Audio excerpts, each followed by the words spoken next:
Everyone. So Rui Hachimura is currently in Japan along with Jared Vanderbilt and Phil Handy working on his game. I made a whole video about Jared Vanderbilt, and it's only right that I talk about Rui Hachimura and highlight how much work he's putting in the lab right now, working with Phil Handy. We saw what Phil Handy was able to do with Rui Hachimura in like a month's time, fixing that hitch in his shot, having him see the court a little bit better, allowing him to be a better defender. He's still not great or elite or anything like that, but he was much improved defensively, especially during that playoff run. And I hope that a lot of that can translate into this season, because Rui Hachimura was one of the big acquisitions for the Lakers, a sizable 6'8" player that can be an absolute mid-range threat, a guy that you saw the potential on a three-point shot, but he had that little hitch, struggled a bit, especially in the regular season, but Phil Handy really worked with him, and he seemed to have that worked out, and it looks like Phil Handy has continued to work with him, especially on that shot. If he can elevate his shooting percentage even a couple percent, I mean, you're talking about arguably the most improved player in the league next year. This is a guy that already had an elite level mid-range.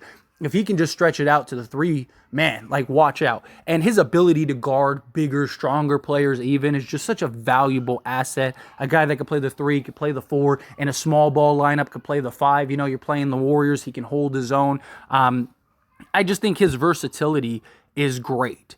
And the Lakers did their job and got him locked up. Now, many people feel like the Lakers overpaid for him a bit. I think slightly. I don't think they massively overpaid. I think he was about a $15 million a year guy. They got him for roughly $17 million a year. Why split the hairs for a guy that you like and believe is a long-term asset and player on this roster? You know, if he's a guy that you really believe is part of your future and a guy that you want here long-term, why are you stressing $2 million a year, especially when the salary cap is supposed to have a huge spike in the coming years? So in reality, that contract may end up being worth more value, especially if he continues to improve and get better. I mean, if he even just becomes slightly better next year, now he goes from a $15 million to a $17 million a year. So I don't think it's that big of an issue, but this is a guy that has been huge in the moments, right? This is a guy that for the regular season has been, he's been a solid player. He hasn't been great. He hasn't been spectacular, anything like that, but just been a solid guy, a solid contributor, a guy that can give you 13 plus on any given night. I mean, he has a career average of just under 13 a game. This guy has been Mr. Consistency in that department, but you see in the playoffs, he just completely elevates his game. This is a guy that goes from being an okay player, solid player, no complaints in the playoffs, to this guy could be your third best guy on a contender. I mean, he was on many nights, and the Lakers were in the Western Conference Finals. And it's nice to have just a guy that's not afraid of the moment, right? To have a guy that elevates in the playoffs. But the real question is, can his success last year in the playoffs translate to the regular season? Because he's had success in the playoffs. Granted, it's not huge sample size. It's not like he's been in the playoffs every single year, but he had moments with the Wizards. Same thing. Elevated his play in the playoffs. Came to the Lakers, did the same thing, elevated his play in the playoffs.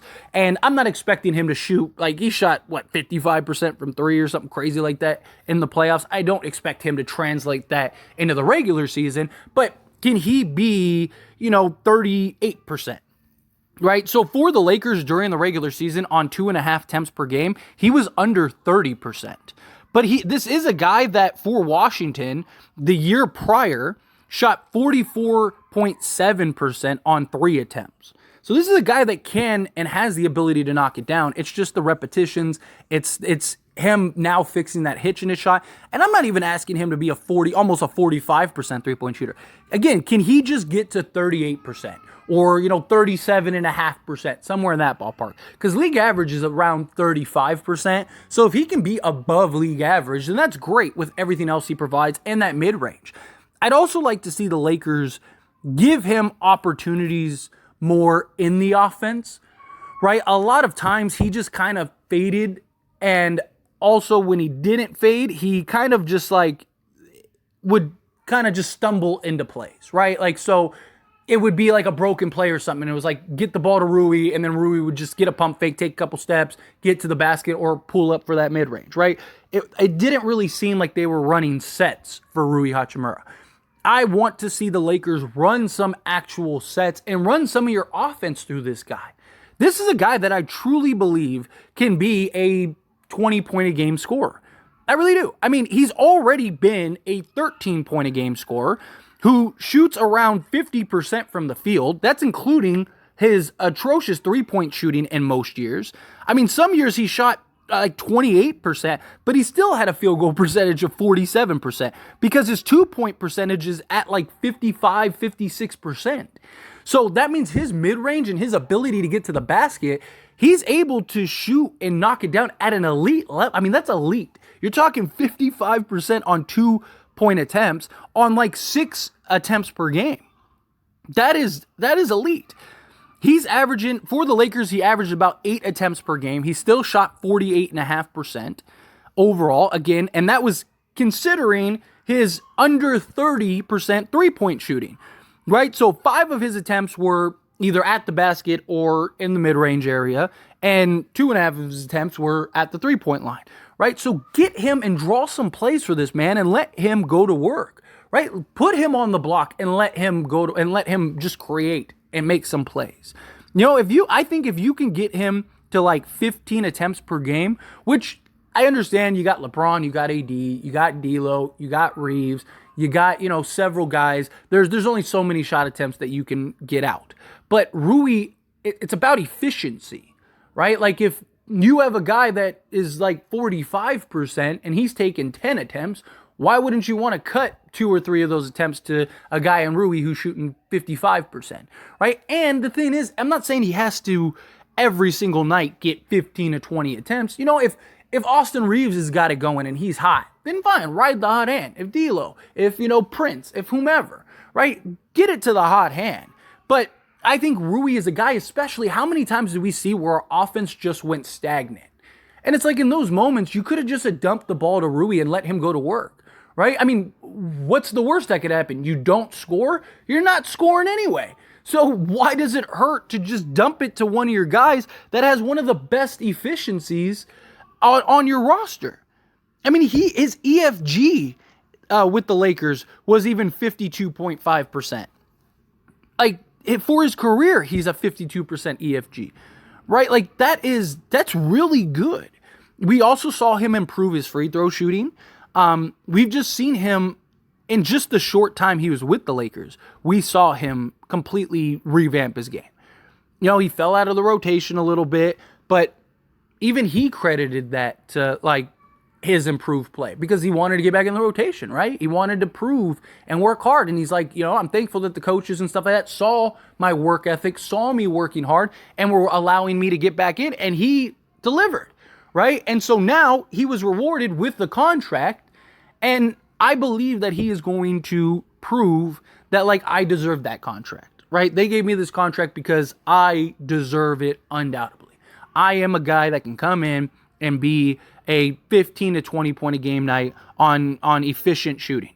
Again, I don't need him to necessarily be a superstar right now, right? Now, obviously, I'd love for that to happen one day, right? Like, I think he's going to end up being the LeBron replacement. When LeBron leaves, whether it's after this year or 2 years or 3 years, whatever, I think Rui's the guy that ends up taking his spot at the 4. You have Rui at the 4, you have AD at the 5, and then you have like Vando or Lewis or whoever it is at the 3 in the starting positions, and that's kind of your front court for the future. At that point, yes, I hope Rui Hachimura is a 25-point-a-game guy, right? Because we're going to need it. We're going to need that replacement for LeBron. But right now, we need him to be a team guy, which he's shown all inclinations of being that guy. But we need him to be able to be consistent on a nightly basis. But the Lakers also have to put him in a position to do so, right? It's hard to be consistent when you don't get consistent looks or consistent opportunity, right? So that's going to be key. Can you give him consistent minutes, consistent looks, consistent opportunity? If you do, I think he will thrive.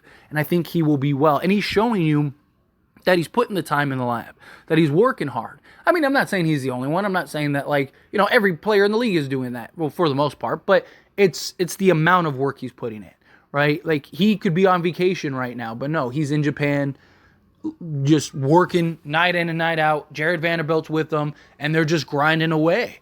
Right? And I love, Phil Handy is the best in the game. right? And I'm not even saying that because he's a Laker. I mean, he was the best in the game even when he wasn't a Laker, right? And that was one of the big concerns of him leaving the Lakers to join Frank Vogel's staff, right? When Frank Vogel was like, like, please don't, like, take whoever you want, but leave Phil Handy. And Phil Handy luckily said, hey, I'm going to stay here. I'm going to stick around. This is a guy that's so beloved by the league, so beloved by players, has been doing this thing forever. Like, he knows how to get the most out of players. I mean, the proof is in the pudding with the guys that he works with. And the proof is in the pudding with Rui Hachimura last season. This is a guy that really, again, just elevated his game come the postseason. This is a guy that I have a lot of faith in, Rui Hachimura. I think there's a world of potential. I think he's a guy that can absolutely make a huge impact during the course of the regular season, and we already seen him be able to do that in the playoffs.